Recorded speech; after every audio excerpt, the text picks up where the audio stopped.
The Great Happiness. बुद्धं शरणं गच्छामि।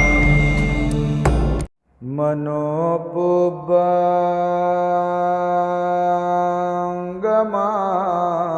धम्मा मनोसेठा मनोमया मनसाचे पदुठेन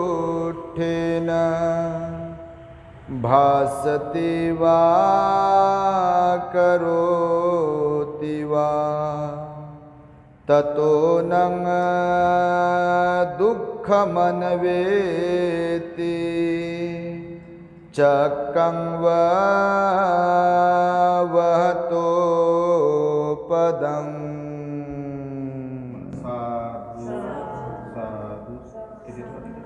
संपूर्ण विश्वाला ज्यांनी सुख शांती मानवता तथा दुःख मुक्तीचा आर्य संदेश दिला, असे ते दुःख मुक्तीचे मार्गदाता दुःख मुक्त महामानव महान कारुणिक तथागत भगवान सम्यक संबुद्ध तथागतांनी आपल्या शुद्ध प्रज्ञेतून निर्मिलेला सद्धम्म आणि त्याच सद्धम्माचा गेली 2500 वर्षांपासून सातत्याने अहोरात्र प्रचार आणि प्रसार करणारा पूजनीय भिक्खू संघ या महान आणि सर्वश्रेष्ठ अशा त्रिरत्नांना प्रथमतः त्रिवार अभिवादन करतो, ज्यांच्या महान आणि असीम त्याग प्रभावामुळे आपल्याला जो हा अनमोल असा बुद्ध धम्म लाभला आणि ज्यांच्यामुळे आपल्याला हे एवढे मोठे वैभव प्राप्त झाले, असे महान युग प्रवर्तक भारतीय राज्यघटनेचे शिल्पकार परमपूज्य बोधिसत्व डॉक्टर बाबासाहेब आंबेडकर या महामानवाच्या महान अशा धम्मक्रांतीमध्ये संपूर्ण जीवनाला समर्पित करून आज या वर्षावास पर्वातील महान मंगलमय दिनी उस्मानाबाद जिल्ह्यातील कळंब येथील आयुष्मान धम्म उपासक धम्म उपासिका सोनवणे परिवारातील कालकथित मनोरमा संतोष सोनवणे या भगिनीचा दिनांक 11 सप्टेंबर 2018 रोजी मृत्यू झालेला आहे। त्या आपल्यातून निघून गेलेले आहेत। त्यांच्या मृत्यूपश्चात त्यांचे पती आयुष्मान श्रद्धावान धम्म उपासक संतोष सुखदेव सोनवणे आणि आई सुनंदा सुखदेव सोनवणे, बहिणी सुजाताताई शरद बसवंत, नीताताई गौतम सिरसाठे, स्मिताताई सुखदेव सोनवणे आणि सोनम अभिजित औसलमल, तुम्हा सर्वांच्या प्रती सर्वप्रथम मंगलमैत्री सद्भावना व्यक्त करतो आणि दी ग्रेट हॅपीनेस या यूट्यूब चॅनलचे सर्वच दर्शक यांच्या प्रतीही मी सद्भावना मंगलमैत्री व्यक्त करतो। तथागत भगवान बुद्धांनी 2600 वर्षांपूर्वी आपणा सर्वांच्या हितसुखाकरिता सांगितलेल्या धम्मोपदेशास प्रारंभ करतो। आपण सर्वांनी शांत एकाग्र आणि श्रद्धायुक्त चित्ताद्वारे या अनमोल बुद्धवाणीला आपल्या हितसुखाकरिता श्रवण करावे, ग्रहण करावे। आज आपल्या सोनवणे परिवारामध्ये कळंब येथे हा कार्यक्रम संपन्न होतो आहे। आपल्या ताईंना आपल्यातून जाऊन आज 5 वर्ष पूर्ण होत आहे। भगवान बुद्धांच्या उपदेशानुसार हे मानवी जीवन आणि या जीवसृष्टीमध्ये जे जे म्हणून काही जीव जन्मास येतात ते सर्वच मरणधर्मी आहेत असं भगवंताचं वचन आहे। 2600 वर्षांपूर्वी जरी भगवान हे बोलले असले तरी आज प्रत्येक जीव त्याची अनुभूती घेतो आहे। आपल्यासह आपल्या आजूबाजूचे सर्व जीवसत्व, पाण्यात राहणारे, पाण्यावर राहणारे, जमिनीच्या वर हवेत राहणारे, डोळ्याने न दिसणारे, डोळ्याने दिसणारे, 2 पायाचे, 4 पायाचे, बहुपायाचे किंवा जे कोणते पशु पक्षी प्राणी जीव आहेत ते सर्वच्या सर्व मरणधर्मी आहेत। इथे एकदा जन्म झाला किंवा उत्पन्न झाले आणि पुन्हा मरणार नाहीत, नष्ट होणार नाहीत, असं काहीतरी आहे का? काहीच नाही आहे. तुम्ही बघा, असं एकही घर नाही. भगवान किस्सा गौतमीला सांगतात, नेहमी सांगतो मी, की ज्या घरचं कधी कोणी गेलेलं नाही. जातीचा, धर्माचा, संप्रदायाचा, श्रीमंतीचा, गरिबीचा, शिक्षणाचा काही संबंध नाही. इथे प्रत्येक घरातून कोणी ना कोणीतरी गेलेलं आहे. फक्त फरक एवढाच आहे, कोणी लवकर गेलं, कोणी उशिरा जाते. कुणाची आई, कुणाचे वडील, कुणाचे भाऊ, कुणाची बहीण, कुणाची सून, कुणाची सासू, कुणाचा मुलगा, कुणाची मुलगी जाते. इथे आईच्या उदरातली बाळही जातात, नाही का? तुम्ही अनुभवत असाल. जन्मलेलं बाळही जाते. भर तारुण्यातही मृत्युमुखी पडतो मनुष्य, मध्यवयातही मृत्युमुखी पडतो आणि म्हातारे झाल्यानंतरही मरू शकतात. हा निसर्गाचा नियम आहे बघा. भगवंताने सांगितला आणि ज्या भगवंताने हा नियम सांगितला ते गेले. भगवान बुद्ध कुठे आहेत? काही ते आता सशरीर नाही आहेत. आपण म्हणतो की संत चांगले होते असतात, महापुरुष चांगले होते असतात. आहे का कोणी त्यांच्यापैकी? याचा अर्थ असा आहे का ते वाईट होते? म्हणजे बऱ्याच लोकांना, आता मी त्याच्यावरती बऱ्याचदा बोलतो, की जे लोक गेले ते पापी होते असं काही लोकांचं म्हणजे ते गृहीत धरतात लोक. असं कोण म्हणते? असं आपण मरणार नाही का? आणि आपण जेव्हा मरू तेव्हा मग आपण हे पापीच, असाच त्याचा अर्थ काढायचा का? तर भगवान म्हणाले, वेगवेगळ्या कर्माचा विपाक असतो, वेगवेगळ्या कर्माचा परिणाम असतो. म्हणून या जीवनामध्ये जिवंत असताना आणि मृत्यूच्या वेळेला आपल्याला त्याचा तसा तसा परिणाम भोगावा लागतो. बघा, कोणी सुंदर आहे, कोणी कुरूप आहे, कोणी बुद्धिवान आहे, कोणी कमी बुद्धिवान आहे, कोणी धार्मिक आहे, कोणी अधार्मिक आहे, कोणी त्रिरत्नांच्या प्रति श्रद्धावान आहे, कोणाची बिलकुलच श्रद्धा नाही आहे, कोणी दानशूर आहे बिलकुल, कोणी कंजूस आहे का नाही? कुणाचे लेकरबाळ चांगले आहे, कुणाचे लेकरबाळ चांगले नाही. सगळ्याच गोष्टी. कोणी मातापिता म्हणून श्रेष्ठ आहे, कोणी मातापिता म्हणून फेल आहे की नाही जीवनामध्ये? तर भगवान बुद्ध म्हणाले की हा मृत्यू जो येतो बघा, किंवा जिवंतपणामध्ये आपल्याला जे जे काही चांगलं वाईट घडते, मिळते, सगळ्या बाबतीमध्ये शारीरिक आणि मानसिक दृष्ट्यासुद्धा जे जे म्हणून काही मिळते तो कर्माचा विपाक असतो. मग तो कर्माचा, कोणत्या कर्मांचा विपाक म्हणाले भगवान? एक तर भूतकाळातले कर्म जे होऊन गेले आपल्याकडून, आणि दुसरे वर्तमानात घडणारे कर्म.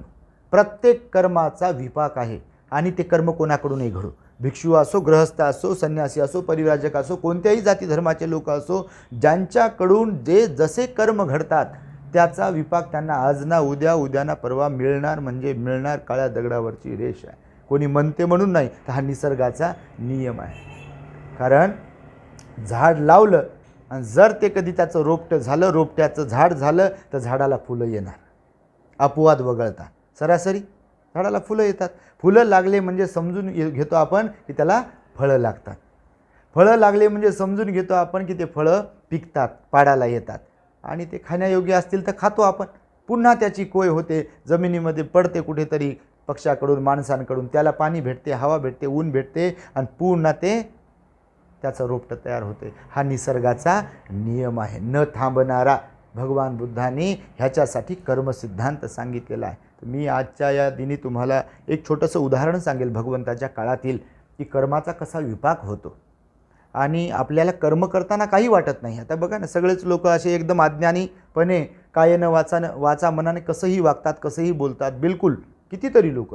पण भगवान म्हणाले कर्माचा परिणाम मिळतो. तर त्याचं एक उदाहरण, ही जी गाथा मी म्हणालो ना प्रारंभिक, हे बुद्धाचं वचन आहे, भगवंताच्या मुखातून निघालेलं वचन आहे. धम्मपदातील पहिली गाथा आहे. नेहमी म्हणत असतो मी ती, मनो पुब्बंगमा धम्मा मनो सेठा मनोमया मनसाचे पदुठ्ठेन भासतीवा करोतीवा ततो न दुःख मनवेती चक्कंग व वहतो पदंग.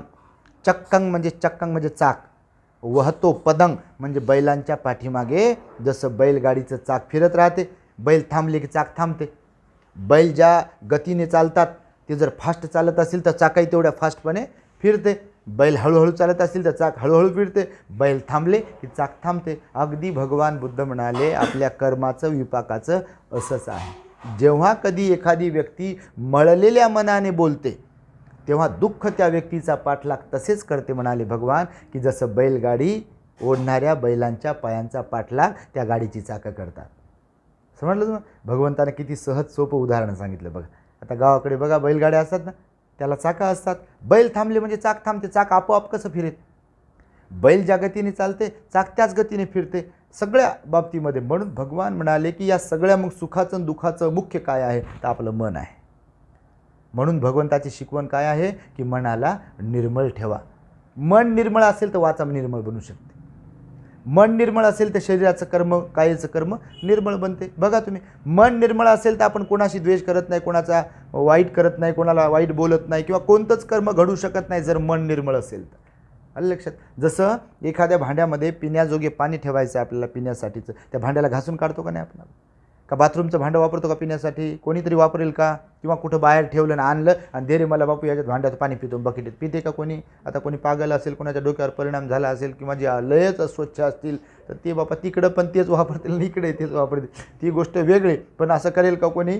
तर भगवान म्हणाले जसं की ज्याप्रमाणे आपण भांड्याला स्वच्छ करतो आणि नंतरच पिण्यायोग्य त्यातलं पाणी वगैरे किंवा जे काही खाण्यायोग्य असेल तर ते आपण खातो, अगदी त्याचप्रमाणे मनाला जर निर्मळ केलं तर आपलं मन आपल्याला सुख देते. समजलं? सुख, शांती, समाधान ज्याला म्हणतो ना, तर तेव्हाच मिळू शकते. कोणी देवाचं धर्माचं कोणाचं वरदान मिळू शकत नाही ऑटोमॅटिकली. जे लयच लोक करतात बघा तसं काय काय कर्म कसे करायचे आणि हात जोडायचे कोणाला तरी. भगवान म्हणाले कोणी रिकामं नाही. कोणती ठेवी ठेवली आपण? एवढ्या लाखो करोडो लोकांमधून आपणच कोणती ठेवी ठेवली त्याच्याकडून आपल्यालाच आशीर्वाद द्यावा त्यानं. बघा गणित कसं आहे बघा ना, माणूस बुद्धीचा वापरच करत नाही. लय शिकलेले लोक पण बुद्धीचा वापरच नाही. शिकले सवरलेले लोक पाहतो कुठं कोंबडं कापते, कुठं बकरं कापते, कुठं काय काय करते. अरे बुद्धीचा वापर तर करा. आपण कोण लागतो त्याचे की ज्याला मानतो बा खरंच समजा ते नाहीच, पण सांगतो जसं त्या भाषेतून मी की ते कोण लागतो त्याचे आपण की साऱ्या लोकांना सोडले ना आपल्याला आशीर्वाद दिलाय. असं काय केलं आपण आशीर्वाद द्यायला? आपण लोकांना नाव ठेवू, आपण लोकांना मारामारी करू, शिव्या देऊ, अपमानित करू, दुसऱ्याला समजून घेणार नाही, दुसऱ्याचं वाईट होण्याचा भावना करणार आणि आपल्याला कोण कसा काय आशीर्वाद देईल आणि का म्हणून आशीर्वाद देईल? करोडो लोकांमधून आपण आपलीच निवड करेल ती की आपलं भलं हो, तू वाईट वागलं तर वागलं हरकत नाही, तू वाईट बोललं तसं असला तर काही हरकत नाही, मी तुला आशीर्वाद देतो म्हणेल का कोणी? असं सहज सोपं गणित आहे. भगवान बुद्धांनी सांगितलं की इकडे जर मन मलिन करत असेल आपण तर आपल्याला सुख मिळेलच कसं? सगळं काही अवलंबून आहे म्हणाले भगवान आपल्या मनाच्या अवस्थेवर. म्हणून बघा भगवंताच्या काळामध्ये एक घटना घडली होती. एक भिक्षू होते, भगवान आपले श्रावस्तीमध्ये राहत होते आणि तिथे असताना बघा एक घटना घडली. एक चक्षुपाल नावाचे भंतेजी होते. भंतेजी चक्षुपाल नावाचे भंतेजी होते.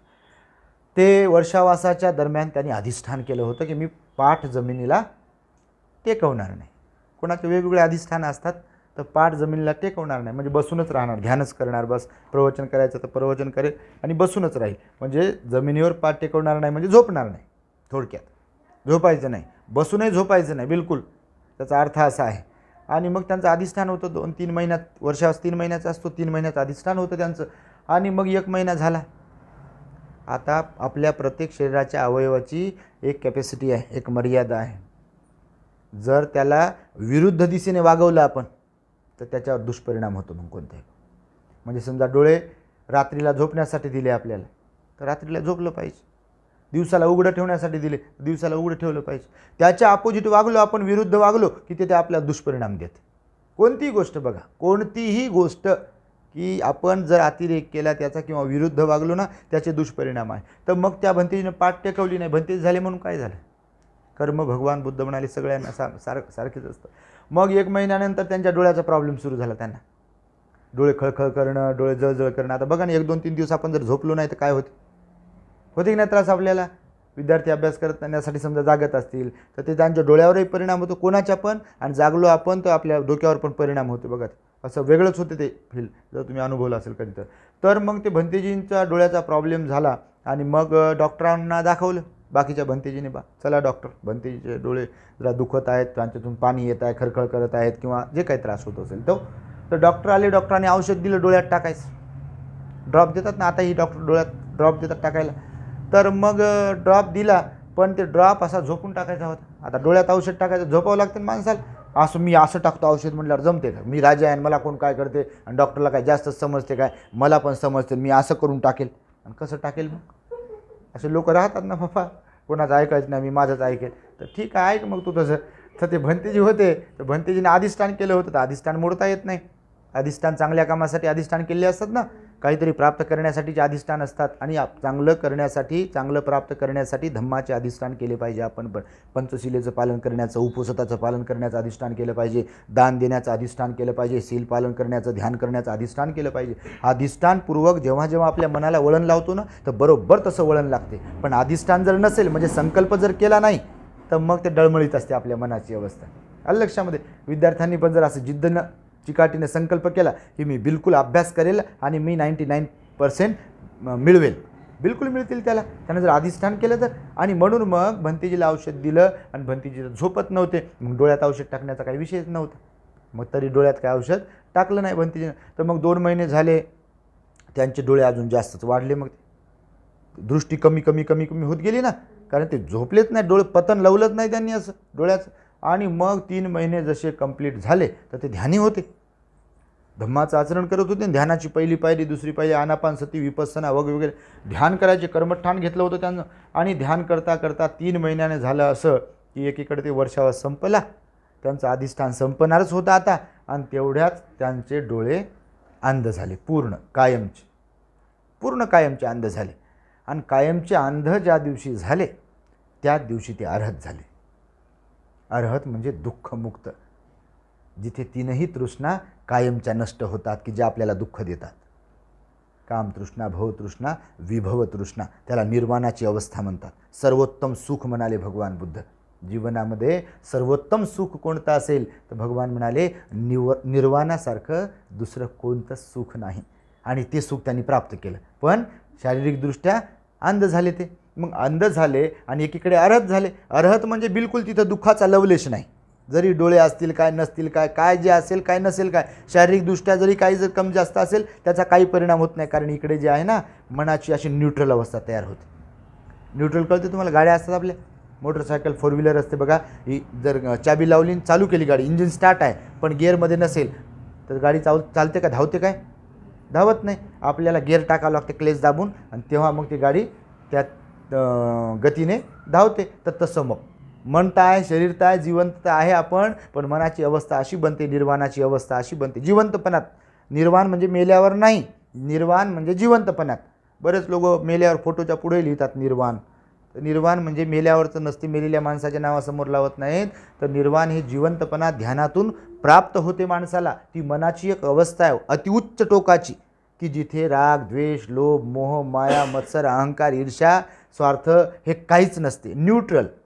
कोणी रागावलं काय, कोणी चिडलं काय, कोणी बोललं काय, कोणी भांडलं काय, कोणी काही सत्कार केला काय, कोणी गौरव केला काय, कोणी अपमान केला काय, काही फरक पडत नाही. सुख असेल, दुःख असेल, यश असेल, अपयश असेल, लाभ असेल, अलाभ असेल, प्रशंसा असेल, निंदा असेल, ह्याचा काहीच परिणाम होत नाही.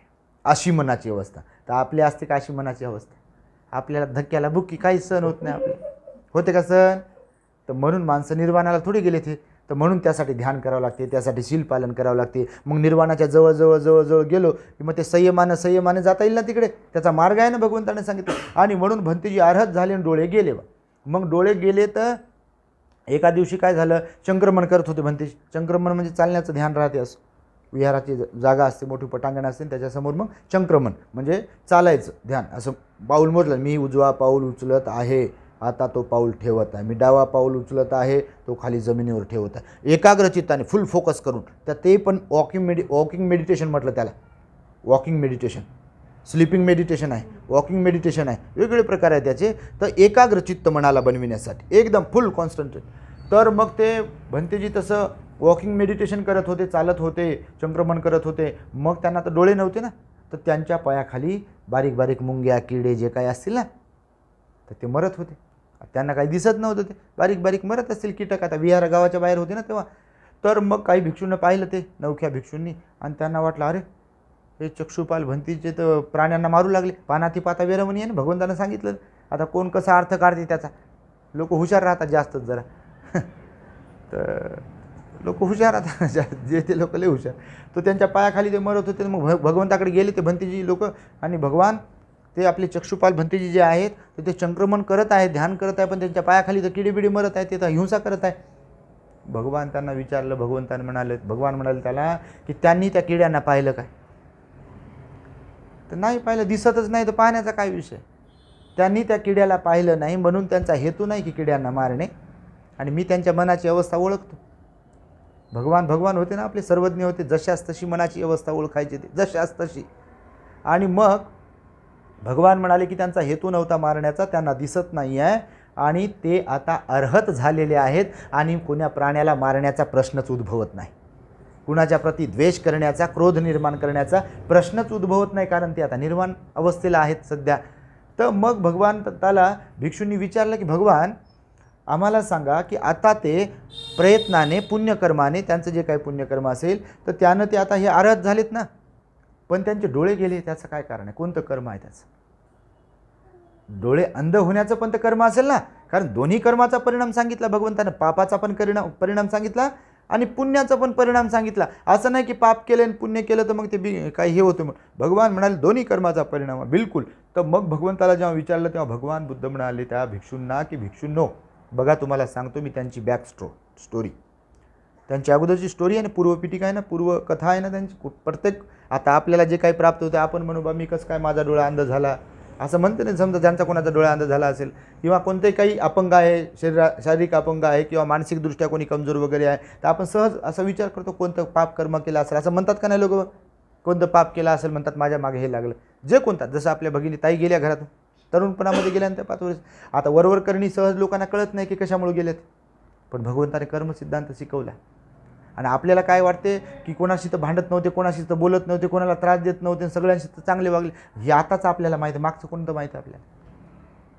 मागचं माहिती आहे का आपल्याला? नाही माहिती. आणि भगवान बुद्ध म्हणाले दोन्ही म्हणजे भूतकाळाच्या पण आणि वर्तमान काळाच्या कर्माचं गणित बेरीज वजाबाकी होऊन त्याचं फळ असते. मग काही समजते तुम्हाला की जे आपल्याला समजत नाही, कारण आपण अर्हत नाही, आपण दुःखमुक्त नाही, निर्वाण नाही, आपली बुद्धीची स्तर तितका उंच नाही ना, सगळ्याच गोष्टी कशा समजतील आपल्याला. आणि मग त्या भिक्षूंना सांगताना भगवान म्हणाले की भिक्षूंनो बघा की यांनी या जन्मात येऊन जे म्हणून काही पुण्यकर्म केलं आहे, बघा तुम्ही कर्माची विभागणी कशी केली भगवंताने, कर्मफळाची विभागणी कशी केली की या जन्मामध्ये येऊन यांनी जे म्हणून काही पुण्यकर्म केलं, कुशल कर्म केलं आहे ना, त्याच्या भरोशावर ते अर्हत झाले. समजलं तुम्हाला? आता केलेल्या पुण्यकर्माच्या जोरावरती मागचंही पुण्यकर्म की जे त्यांना भिक्षू बनवते, जे त्यांना मनुष्याचा देह प्राप्त करून देते, ते मागचंही पुण्यकर्म आहे त्याच्यासाठी कारणीभूत. आणि आताही ते आता प्रकाशाकडून प्रकाशाकडे चालले होते, तर म्हणून आता ते अर्हत झाले. तर हे पुण्यकर्माचा परिणाम झाला. मग डोळे जाण्याचा जे फळ आहे, कर्म आहे, ते कोणतं? तर भगवान म्हणाले एका पूर्वजन्मामध्ये ते डॉक्टर होते. बघा तुम्ही कर्म कसे असतात. एका पूर्वजन्मामध्ये ते डॉक्टर होते, वैद्य होते. आणि वैद्य असताना ते निपुण होते, निष्णात म्हणतो ना आपण, एकदम परफेक्ट डॉक्टर होते. आणि डॉक्टर असताना मग त्यांच्याकडे वेगवेगळे पेशंट येतात डॉक्टरांकडे. तर एक महिला एकदा डोळ्यांचा प्रॉब्लेम घेऊन त्यांच्याकडे आली होती की जिच्या डोळ्यांचा प्रॉब्लेम होता. तिने बऱ्याच डॉक्टरांना दाखवलं होतं आणि तिचे काही डोळे बरे होत नव्हते. आता असं होते की जीवनामध्ये आताही की आपण बऱ्याच डॉक्टरांना दाखवतो आणि कुणाकडे तरी येत नाही असा गुण, आणि एखादा डॉक्टर असा कोणीतरी भेटते आपल्याला किंवा एखादा औषध असं भेटते की त्यांना आपल्याला गुण येते का नाही?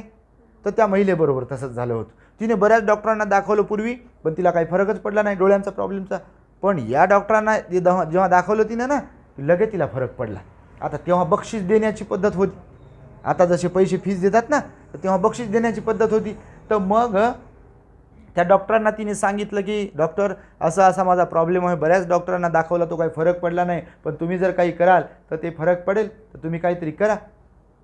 तर डॉक्टर म्हणाले ठीक आहे करतो, पण तुला अशा प्रकारे मला बक्षीस द्यावं लागेल. आता माझ्याकडे कोणी काही कामासाठी वगैरे नाही आहे, तर तुला तुझ्या मुलांना सेवा देण्यासाठी माझ्याकडे थांबावं लागेल काही दिवसांसाठी. तेव्हाची पद्धत असेल ती. आता सर्व्हिससाठी पाहिजे ना हॉस्पिटलमध्ये, क्लिनिकमध्ये लोक. तर ती म्हणाली ठीक आहे. तिला वाटलं मनातल्या मनात बा ठीक आहे, आपलं जर बरं झालं तर आपण पुढे पाहू काय. ते असे बरेच लोक करतात बघा. आपला मतलब साधेपर्यंत हो म्हणायला काय हरकत, असे काही लोक म्हणतात बघा. मतलब साधेपर्यंत, आपला स्वार्थ साधेपर्यंत लोक म्हणतात हां ठीक आहे काय हरकत नाही करतो, आणि नंतर पलटतात लोक. असं बरंच घडते लोकांमध्ये. तर मग त्या महिलेनं तसाच विचार केला की आपले डोळे बरे झाले तर आपण जे आता वचन दिले ते वचन मोडून टाकू. तिने तसा विचार केला आणि ते औषध दिलं डॉक्टरांनी. मग औषध दिलं की तिचे डोळे बरेच झाले खरोखरच. प्रॉब्लेम सॉल्व, तिची दृष्टी चांगली आली, तिचा जे काही प्रॉब्लेम होता डोळ्यांचा एकदम व्यवस्थित झाले. आता डॉक्टर पुन्हा एकदा बोलवतात, एकदा दोनदा या म्हणतात का डॉक्टर, आता पण म्हणतात. आणि ते पण डॉक्टर म्हणाले की हे औषध घेऊन झाल्यानंतर अजून एकदा आहे, पुन्हा दुसरं मग औषध बदलून देईल. तर मग ही गेली, हिला वाटलं बा फरक तर पडलाय चांगला, आपला आजार तर बरा झाला, एकदम डोळे तर चांगलेच झाले. पण डॉक्टरांना आपण वचन दिले कोणतं, की जर डोळे बरे झाले, आजार बरा झाला, तर डॉक्टर म्हणाले होते की तुला सेवा करावी लागेल, माझ्याकडे थांबावं लागेल, तुझ्या मुलाबाळांना आणि सगळं साफसफाई जे काही असेल ते. तिने विचार केला की आता डॉक्टरांना सांगावं की डोळे बरे झालेत, तर आपल्याला लावते कामाला. हां, आपल्या लेकरा नाही लावते कामाला, तर मग खोटं बोलू आपण. खोटं बोलायला काय जाते, लोकांना वाटते खोटं बोलायला काय जाते. भगवान म्हणाले लोकांना समजत नाही. सहज जरी खोटं बोललो, सहज म्हणून जरी कोणतं काया वाचा मनाने कर्म केले की ते पेरल्या जाते, आणि जे पेरल्या जाते ते उगवते. हा निसर्गाचा नियम आहे, त्याच्यात बदल होत नाही. कापूस लावला की कापूसच येते, तूर येत नाही त्याची. हा निसर्गाचा नियम. आणि म्हणून मग ती बदलली, पलटली, डॉक्टरांकडे पुन्हा रडत रडत गेली. डॉक्टर साहेब तुम्ही जे औषध दिलं पहा, अगोदरच्या डॉक्टरकडे गेलं तेव्हा तरी बरं वाटत होते थोडंसं, तुम्ही दिल्यावर तर अजूनच बिघडून गेलं. असे लोक आजही आहेत हो, नसतील का? आज आहेत ना. तर मग ते परेशान. डॉक्टरांना आता डॉक्टरांना विश्वास असतो आपल्या औषधावर गोळ्यावर. डॉक्टरांना समजलं, आता लबाडी लगेच समजते चेहऱ्यावर बोलताना माणसाची. जे लोकांमध्ये राहतात त्यांना सहज समजते कोण लबाड बोलत आहे, कोण खरं बोलत आहे, कोण करुणामय आहे, कोण रागीट आहे, कोण संशयखोर आहे का, कोण कसं आहे. ते जे पब्लिकमध्ये लोक राहतात, लोकांशी ज्यांचा संपर्क असतो का नाही, ते लोक ओळखतात सहज. तर मी म्हणतो म्हणजे काही त्याच्यात जादू हे नाही आहे की मी ओळखतो लोकांना, तर ते खरंच आहे त्याच्यामध्ये. तर मग डॉक्टरांनी ओळखलं की बाई लबाड बोलत आहे, खोटं बोलत आहे. आणि मग डॉक्टरला आला राग. डॉक्टर होता ग्रहस्थ. त्या डॉक्टरला आला राग. डॉक्टर म्हणे असं आहे का, बरं या म्हणे तुम्हाला आता दुसरं एक औषध देतो म्हणे, आणि हे औषध तर असा जालिम उपाय आहे म्हणे की तुम्हाला 100 वर्षाचं जर आयुष्य लाभलं तर तुम्हाला बिलकुल डोळ्याचा कधीच त्रास होत नाही. बाकी कोणताही त्रास होईल म्हणे तुम्हाला, पण डोळ्याचा बिलकुल त्रास होणार नाही. ही खुश. मूर्ख लोकांना कळत नाही काही, अज्ञानी लोकांना कुठं काय कळते. ही खुश झाली. लालच निर्माण होते अशा लोकांच्या मनामध्ये लगेच. म्हणे बरोबर असं आहे का, द्या म्हणे औषध. टाकलं औषध. मग डॉक्टरने दिलं रागानं औषध, आणि हिनं घेतलं औषध घरी जाऊन. डॉक्टर म्हणे 3 वेळा औषध टाकायचं म्हणे रोज 3 दिवस. 3 दिवसात डोळे कामातून गेले सारे, आंधळीची एकदम, बिलकुल काहीच दिसत नव्हतं असं. आणि पुन्हा जाते तर मग डॉक्टर म्हणे बापा मी तर दिलं होतं सगळ्यांना औषध आणि सगळ्यांना फरक पडला, आता मी काय करू, तुला फरक पडला नाही असं म्हणे डॉक्टर त्याला तिला. भगवान म्हणाले की ते जे वैद्य होते का नाही, ज्यांनी त्या महिलेला डोळे जातील असं औषध दिलं होतं, तर हे भंतेजी जे आहे ना आता, चक्षुपाल भंतेजी, हे पूर्वजन्मामध्ये ते डॉक्टर होते. आणि त्यांनी जे काही सेवा केली असेल ज्या कोणत्या पेशंटची प्रामाणिकपणे, त्याचं पुण्यकर्म झालं. अजून काही जे काही पुण्यकर्म होतं त्या पुण्यकर्माच्या बलाने मनुष्याचा देह लाभला, मनुष्य जीवन लाभलं नाही का. आणि मनुष्य जीवन लाभल्यावर भिक्षू बनता आलं. पुण्य होतं म्हणून तर भिक्षू बनता आलं. भिक्षू बनल्यावर ध्यान करता आलं. ध्यान करून त्यांना अर्हत होता आलं त्यांना. आताचं पुण्यकर्म सगळं करून पुण्यकर्म ध्यान केलं, अर्हत झाले. परंतु मागच्या अकुशल कर्माचा परिणाम तर भोगावाच लागेल ना. असं थोडी आहे की पुण्यकर्माचा परिणाम मिळाला म्हणजे अकुशल कर्माचा, पापकर्माचा मिळणार नाही. आणि मग त्या महिलेचे जे डोळे घातले होते का नाही, तर आता त्यांचे डोळे गेले. अर्हत असताना, भिक्षू असताना देखील ह्या कर्माचा विपाक, हा कर्माचा परिणाम आहे म्हणाले भगवान बुद्ध. म्हणून सगळ्या लोकांना आपण सांगतो आहे की जिवंत आहे तोपर्यंत सदैव आपण आपल्या वाचेनं, मनानं आणि शरीराने सदैव पुण्यकर्म करत राहिलं पाहिजे. पुण्यकर्म करण्याची घाई केली पाहिजे, कुशल कर्म करण्याची घाई केली पाहिजे. आणि म्हणून हे जे लोक असतात आपल्या घरातले गेलेले, आता हे जे आपण चिवर दान करत आहात, परिष्कारांचं दान करत आहात, भंतीजीला आर्थिक दान देत आहात, हे महान पुण्य आहे. त्यांच्या मुक्तीसाठी तर सहाय्यक बनेल, त्यांच्या नावाने करतोय ना. पण हे पुण्यकर्म डबल असते. घरच्याही लोकांसाठी पुण्य आहे आणि जे गेलेले त्यांच्याहीसाठी पुण्य आहे. लक्षामध्ये तुम्ही. आणि म्हणून भगवान बुद्ध म्हणाले पुण्यकर्म करण्याची, दान पुण्य करण्याची, शील पालन करण्याची, ध्यान करण्याची घाई केली पाहिजे. कारण जीवनाचा काय भरोसा आहे. आता बघा ना, जवानपणात 5 महिन्याचं पोरगं होतं तेव्हा गेली महिला नाही का. हे 1 वर्षाचं बाळ दुसरं होतं, काय होतं 6 महिन्याचं, तेव्हा गेली महिला घरातली. आणि अशा जवानपणामध्ये जाणं किती दुःखदायक आहे. ज्याचा त्याचा स्वानुभव असतो, भयंकर असतो. आईवर किती परिणाम होतो, कोणा घरातल्या वडीलधाऱ्यावर किती त्याचा परिणाम होतो. इतरांना तरी काही वाटणार नाही, पण घरातल्या वडीलधारी जे असतात, जे सगळ्यांचा विचार करतात, प्रपंचाचा विचार करतात, त्यांच्यावर फार मोठा परिणाम होतो. आणि म्हणून भगवान बुद्ध म्हणाले की जीवन असंच आहे. एक तर मृत्यूला स्वीकारता आलं पाहिजे आपल्याला, आणि मृत्यूला स्वीकारून आपल्याही वाट्याला तसं काही कोणता मृत्यू म्हणा, कोणतं संकट म्हणा, कोणतं दुःख येऊ नये ह्याची दक्षता बाळगण्यासाठी आपल्याला जेवढं आयुष्य मिळालं आहे त्या आयुष्याचा सदुपयोग करता आला पाहिजे. सतत दान पुण्य करत राहा म्हणाले भगवान बुद्ध. जे जे तुम्हाला देता येईल, जे जे म्हणून काही आहे, भोजन आहे, चिवर आहे, परिष्कार आहे, औषध आहे, किंवा अजून जे म्हणून काही आहे ते तुम्ही देण्याचा प्रयत्न करा. जेव्हा जेव्हा जेवढं सील पालन करता येईल, दररोज पंचशील पालन करा, 8 दिवसाला किमान 8 दिवसाला एकदा अष्टशील उपवास पालन करा. सील पालन करण्यावर भर द्या म्हणाले भगवान बुद्ध. आणि दानपुण्य करत असताना, सील पालन करत असताना रोज सकाळी संध्याकाळी किंवा जेव्हा वेळ मिळेल तेव्हा तुम्ही ध्यानही करत राहा. थोडं स्वतःला शांत बसवा, मांडी घालून बसा, डाव्या हातावरती उजवा हात ठेवा, डोळे बंद करा आपले आणि आपला जो नैसर्गिक श्वास आहे जो बाहेर सोडतो आतमध्ये घेतो त्याच्यावर पूर्ण फोकस करा. तो श्वास नाकावाटे आतमध्ये कसा येतोय, बाहेर कसा जातो आहे आणि त्याद्वारे मनाला एकाग्र करा. आणि मग मन एकाग्र झालं की तसंच बसा, अर्धा तास बसा, 1 तास, जसं तुम्हाला शरीराची हालचाल न करता बसता येईल जेवढं बसता येईल तेवढं बसा. जर तुम्हाला हे जमत नसेल तर एखाद्या शिबिराला जा, 10 दिवसाच्या सेंटर्स आहेत, विपसना सेंटर्स आहेत, एखाद्या सेंटरला जा, तिथे जाऊन ध्यान करा. आणि ध्यान केल्यानंतर मात्र मग 5 मिनिटं 10 मिनिटं जेवढं तुम्हाला करता येईल सगळ्या पशु पक्षी प्राणी मात्रांच्या प्रती, आपल्या घरातले लोक गेले त्यांच्या प्रती, घरात आता आहेत लोक त्यांच्या प्रती, सगळ्या लोकांच्या प्रती, सगळ्या जीवसत्वांच्या प्रती मांगल्याचा भाव, सद्भावना मनातल्या मनात व्यक्त करा. सगळ्या प्राण्यांचं, सगळ्या माणसांचं, सगळ्या लोकांचं मंगल हो, सगळ्यांच्या वाट्याला सुख समाधान येत राहो, कोणी दुःखात न राहो, कोणी संकटात न राहो, असा मनोमन भाव मनामध्ये बाळगत राहा. आणि हे भगवान म्हणाले एक जीवन आहे की जे अत्यंत सुंदर आहे. आणि त्यामुळे निश्चितपणे आपल्या परिवारातील भगिनी मनोरमाताई संतोष सोनवणे ह्या निघून गेल्या. निश्चितच त्यांच्या जाण्याचं दुःख आहे, परंतु त्या गेल्या असताना पूजनीय भंतेजींचे प्रवचन ऐकून आपल्यालाही प्रेरणा जागली, आपल्या ताईलाही प्रेरणा जागली. ताईने भंतेजींना संपर्क साधला आणि भंतेजींनी आमच्याकडे यावे, भोजन चिवर परिष्कारांचं दान घ्यावे आणि आम्हाला धम्माचा उपदेश करावा, धम्मदेशना आमच्यासाठी आपण द्यावी, अशा प्रकारचा ताईंचा आग्रहपूर्वक विनंती होती. त्या विनंतीस मान देऊन आम्ही इथे आज आलो. निश्चितपणे आपल्या परिवाराकडून जे म्हणून काही कुशल कर्म पुण्यकर्म केल्या जात आहे त्या संपूर्ण पुण्यकर्माच्या प्रभावाने आपल्या मनोरमाताई संतोष सोनवणे यांच्या सुगतीकरिता, यांच्या मुक्तीकरिता हे पुण्यकर्म सहाय्यक बनो आणि आपल्या परिवाराच्या सुद्धा सुखशांतीसाठी, दुःखमुक्तीसाठी हे पुण्यकर्म एक लाभदायक ठरो, अशा प्रकारची मंगल आणि उदात्त कामना व्यक्त करून मी माझ्या शब्दांना पूर्णविराम देतो. भवतु सर्वमंगलं रक्षन्तु सर्वदेवता सर्वबुद्धानुभाविन सदा सुखी भवन्तु ते. भवतु सर्वमंगलं रक्षन्तु सर्वदेवता सर्वधर्मानुभाविन सदा सुखी भवन्तु ते.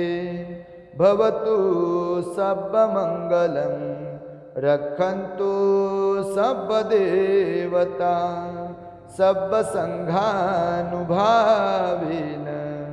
सदा सुखी भवन्तु ते.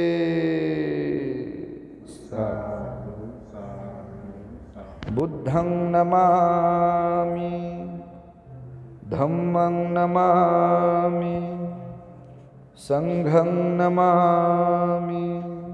The great happiness. बुद्धं शरणं गच्छामि.